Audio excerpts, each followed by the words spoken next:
మా wedding anniversary సందర్భంగా మా బావ ఒక సర్ప్రైజ్ ట్రిప్ ప్లాన్ చేశారు. బేసిక్ గా మా బావకి సర్ప్రైజెస్ ఇవ్వడం, నాకు తీసుకోవడం అంటే చాలా ఇష్టం. రైల్వే స్టేషన్ కి వచ్చాక వైజాగ్ వెళ్తున్నామని అర్థమైంది. వైజాగ్ వచ్చాక సర్ప్రైజ్ గా ఎయిర్పోర్ట్ కి తీసుకొచ్చారు. ఎయిర్పోర్ట్ కి ఎంటర్ అయిన తర్వాత కూడా ఎక్కడికి వెళ్తున్నాం అన్నది చెప్పలేదు. మేము ఎక్కడికి వెళ్తున్నామో నాకు తెలిసిపోయింది. ఎలా తెలిసింది అనుకుంటున్నారా? బావ ఏం నాకు చెప్పలేదండి.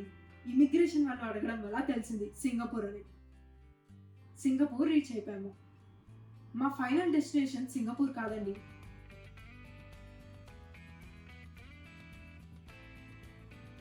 బావ నన్ను ఇక్కడ కూడా వెయిట్ చేయించారు, వేరే ఫ్లైట్ ఉంది అని.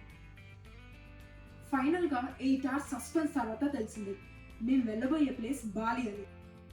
బాలి ఎయిర్పోర్ట్ కి రీచ్ అయిపోయాము. ఎయిర్పోర్ట్ కి రీచ్ అయిన వెంటనే ఇక్కడ ఒక పర్సన్ బాలి ట్రెడిషన్ లో దండలు వేసి మమ్మల్ని రిసీవ్ చేసుకున్నారు.